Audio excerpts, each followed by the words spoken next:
What is happening, and friend? Welcome to another four-wheel drive talk episode. Now, friend, today we're going to be talking about a topic. I'm pausing here because I was trying to think of a joke to make here, because clearly where I'm at here doesn't match the title of this video here. We're going to be talking about 10 ways to stay warm when you're camping. And it is a gorgeous day here in Irvine, California right now, so clearly I don't need anything to keep warm. But this is one of the videos that I've been getting a lot of requests on lately, because we've been doing a little cold weather camping ourselves, and that has led into how do we keep warm. Now, what I'm going to be sharing with you here are 10 ways that I have used to stay warm over the years. Now, this is not a concrete list. These are just ones that I have used myself. There are a ton of other different ways, and some of these are, as you'll find out here in a moment, some of these methods are used for certain circumstances and not for others. So just keep that in mind. Just like anything else, these are things that have worked for me over the years, ones that I prefer, ones that, if you want my 2 cents, these are, depending upon if I'm going out in a tent or if I'm going out in my Turtleback Expedition trailer that now has a smart tent on top of it, I'm going to determine which one is going to fit my needs for that particular outing. That being said, guys, hey, if you find some value with this video, do me a favor, smash that like button down below. It sure would be appreciated. That said, my friend, pull up a seat in, let's go.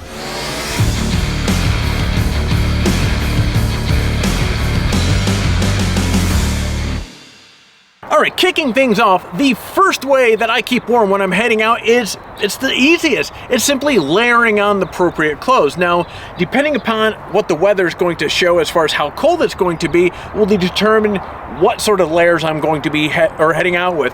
But usually a base coat of like a wool or a fleece of some sort, and then kind of layering on from there. Now, the pro with this here, this is the cheapest and easiest method to staying warm when you're out.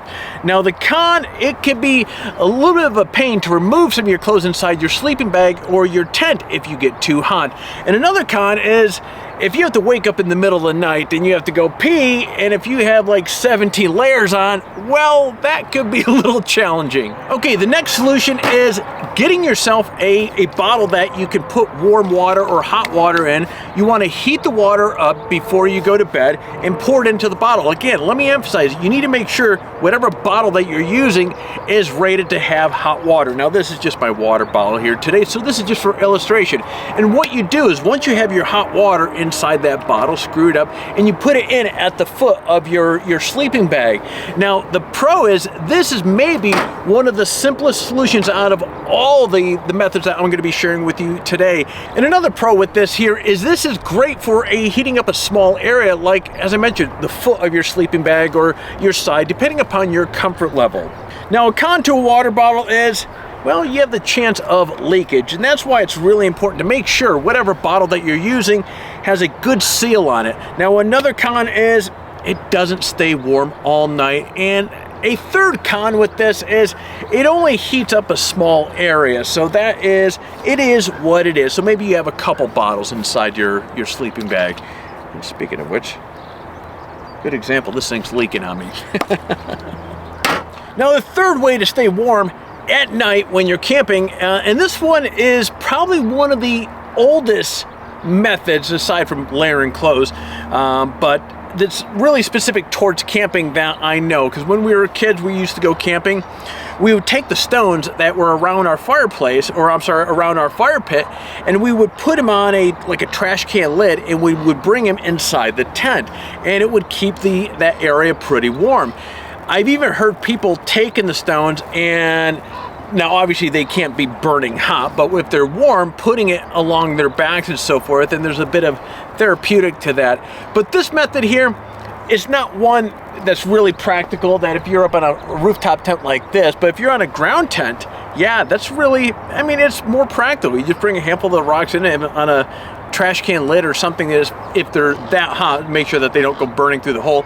And there is a crow right over there, and I swear, as soon as the cameras came on, he came over here. Before that, there was no crows here. Now, a pro with this, it is free. Another pro is it takes out the chill of the night. Now, Pro to Heater Rocks is free. It's that 4-letter word that we all like. Now, another pro is when you move them inside, again, these are more geared towards like a ground tent. It's going to take the chill away. It's not going to get the tent like crazy hot, but it will take the chill away. Now, I've heard people that will use the rocks, as I mentioned a moment ago, or I think I did rather, they'll position rocks that are not scorching hot, like along their back, and it's kind of therapeutic. Now, one con is that you'll have to let the rocks cool down. If your intention is to put those rocks in your sleeping bag or around you, you are going to want them to cool down to a certain degree, obviously, so you don't melt a hole in your sleeping bag or cause any serious burns to yourself. And another con with this here, not to be Captain Obvious here, so this is going to have to be a kind of a personal comfort kind of preference here, because if you have a rock that's jammed along your back, that cannot be comfortable in a lot of situations. So anyways, this is a method that I've not, out of all 9 of these that I'm giving here, this is one that I've not used in a long time, but it's one that I'm including on this list because it's free. Okay, the next method is a electric heater. Now, this is one of those that, for me, this is in case of emergency break glass, because this is not the most energy efficient. Now, this is a 400 watt little heater here. So as you can see here, the actual heating element is, geez, maybe 3 inches by 2 inches in there. So it's not like this thing is gonna push out a lot of heat.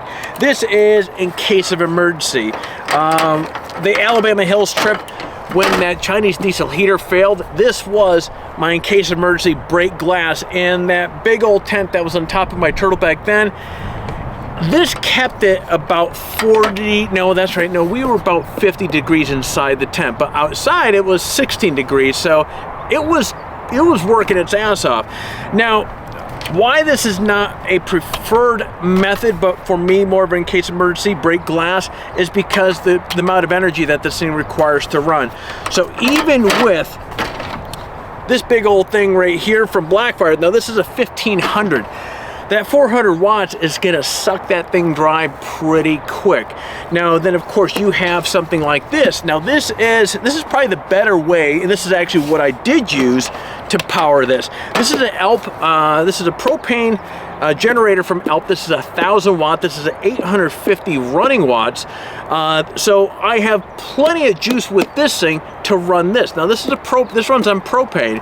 So I would position this, I was like 30 feet away from the tent, and it's only about 50, well actually at that point it was running pretty good. So when this thing's idling, it's about 52 decibels. When it's firing up, it does get a little bit louder. But that being the case, if you have yourself a propane generator, then powering something like this is going to be easier. Now, even with my turtleback, or I have a dual 100 amp, so there's 200 amp hours of lithium batteries in that thing. Again, something like this is going to chew through that stuff pretty darn fast. So unless you have a generator, I don't advise electric heater. Now, in terms of pros for electric heater, I mean, these things are a great little heat source. I mean, a small heat source depending upon the size. Now, you can also get these things for pretty inexpensive. I think this thing on Amazon, I want to say I spent like 30 or 40 bucks on this thing. And another plus is there's no carbon monoxide risk with running something like this. Now jumping over to cons something like this, as I mentioned a moment ago, the most realistic way to power a electric heater like this is you do need to get yourself a generator. So that's an additional cost that you would have to incur. And also an additional risk with that, or I'm sorry, a con is the risk of fire. And then last but not least, there's the risk of condensation buildup. Next method for staying warm is getting yourself a sleeping bag, a warm ass sleeping bag. Now this one right here, this is from Teton Sports. This is their Celsius XL. This thing is rated to minus 32 degrees Celsius or minus 25 degrees Fahrenheit, and this thing, when this comes out of here, it is extremely comfortable and it is extremely warm. Now, a pros with something like this here, there are tons of solutions out there, and it just requires jumping on Amazon or wherever you buy a lot of your sporting goods and doing a little research. Now, a couple things that you'll want to keep in mind when you're shopping around is all of these will have a temperature rating to them. You want to obviously know where you're going to be heading and pick the appropriate kind of temperature setting, or not temperature, but temperature rating for that. Also, you have the choice of a right zip or a left zip. So depending upon your preference and how you want to get in and out, that's something that you want to keep in mind as well. Now, pro with this is really an easy solution. Just requires a little research on what particular bag you want to get. Now, really, the only con that I can think of with a sleeping bag is you may have to get 1 or 2, possibly even 3 of these things, depending upon the season. So, for example, the super cold weather, this is a minus 32 Celsius, or minus 25 Fahrenheit rather.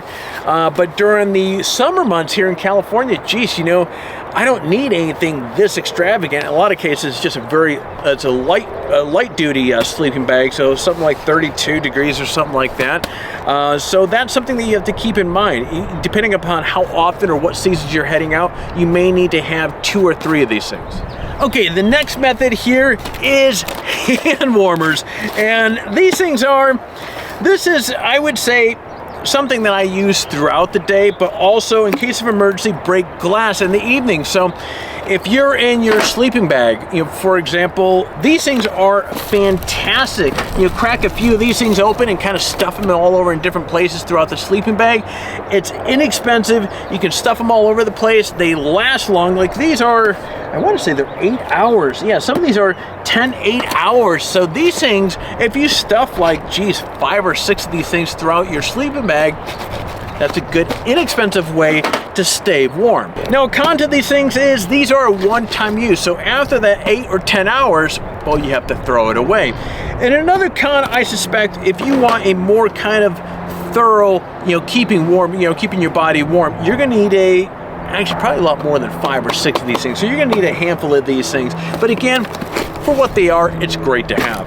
All right, so now the next method to staying warm, running out of table space here, is a fireplace. Now, obviously with a fireplace, this is a bit restrictive. I'm not going to take this thing out of here because there's a bunch of soot and it's going to be a little bit of a pain in the ass, but I'll put some video above me jibber jabbering here so you can keep tabs of that. Now with this, obviously I'm just using this in one of my Russian bear tents, or a tent that is rated to have a fireplace inside of it. Now, pro for this, it's great for warming up the entire tent, and believe me, this is a medium-sized fireplace right here. This thing, every one of the tents that I've put this thing in, this thing is an absolute rock star. Now, there are thermal fans that there's a thermal fan that I picked up as well, and it doesn't work on batteries or anything. You just plop it down on top of the fireplace or the wood stove here, and as it heats up, it spins a motor, creates energy, spinning a fan inside, and that blows that hot air throughout the tent. Between that and using it with the stove here, it is it's one of my favorite heating sources. Now, it's ideal also for camping in really cold temperatures. Now, another big pro with this here, it's an extremely dry heat. Now, this is great for drying off wet clothes, heating up water, food, and so forth. Now, shifting over to the risk with something like this, you do have a fire risk. Obviously, you have a fire going inside your tent. So that's why you want to make sure that you have a tent that is rated properly for having a fire inside. Make sure that it has the ring up at the top for the smokestack or for the chimney to go up out of the tent without burning the place down. Now, another con is potentially huffing in a bunch of smoke inside the tent. Now, generally from my experience, that's going to happen if the chimney is kind of mucked up. What was that? Smells like campfire. Man, that smells good. Anyways, if you don't have the chimney set up properly, that's where you're going to have problems with smoke coming inside the tent. And another thing to keep in mind with something like this is these fireplaces are not, to get a good fireplace, these are not inexpensive. So, but it is an investment. This one right here, I want to say, is mid $700. And you also have to either bring wood with you, or you have to go looking for wood and process it to fit inside this thing. And then last but not least, in terms of a con with this here, is it is a little delicate process, at least starting off, to regulate the amount of air coming into it so you don't burn your wood too quick, and it's not 1,000 degrees inside your tent. So it requires a little bit of experience to build up, to get the temperature, the airflow just right so it doesn't burn too fast, but it also keeps that tent just right where you want it from a temperature standpoint. Okay, the next method to staying warm, and it has to be my favorite for 2022. 2021, by far, this is where you see in a lot of my adventures how I'm keeping warm, how I'm keeping my tent warm, how I'm keeping the back of my truck warm. And you've seen some videos lately where I've done some reviews on the Planner diesel heaters. Now, if you've seen some of my recent videos, you may know I have two of these things. What you see in front of you here, this is a portable. Now, this is a 4 kilowatt portable diesel heater, and I will share with you the inner guts of this thing here. So this comes out, these guys are up out of Canada. So this actually comes in 2 different sizes. This is a 4 kilowatt. They have a smaller unit, which in the nose of my trailer right behind here is a 2 kilowatt, which is permanently mounted inside there. So you have the choice of either a permanently fixed position or something that is more portable. Now, a couple things with diesel heaters. They call them diesel heaters, but they run on kerosene as well. But it's very important that it is not a kerosene substitute. I did a video last week or the week before talking about you don't want to use a kerosene substitute. At least I can talk from experience. In the 4 kilowatt, the larger one, it doesn't run. It will not run the kerosene substitutes. The 2 kilowatt, for whatever reason, will run a kerosene substitute. But something like this, you have the tank that's built into it, and there are only 2 wires that come out of here. One is going to be going to your thermostat, which is the one inside my turtleback is a digital control. And what I do is when I get it to location, I run a pipe up into the tent, and I have a digital thermostat that I can control from inside the tent. So if I want to keep the inside of there 70 degrees, it keeps it 70 degrees. I want it 60 degrees, whatever. It'll keep the tent at that temperature throughout the night. This one is a analog unit, and I will show you that, which I should have done a moment ago. Let's see, where is it? Here we go. So this one's a little bit more simplistic. You just turn it on with this button right here, and then you set the temperature based upon more of a manual or more of an analog setting. Geez, if I can get that spit out. Now, something to keep in mind with a diesel heater is this other port right here is your power. Now, a diesel heater, if you do not have a good power connection, you can actually damage your diesel heater itself.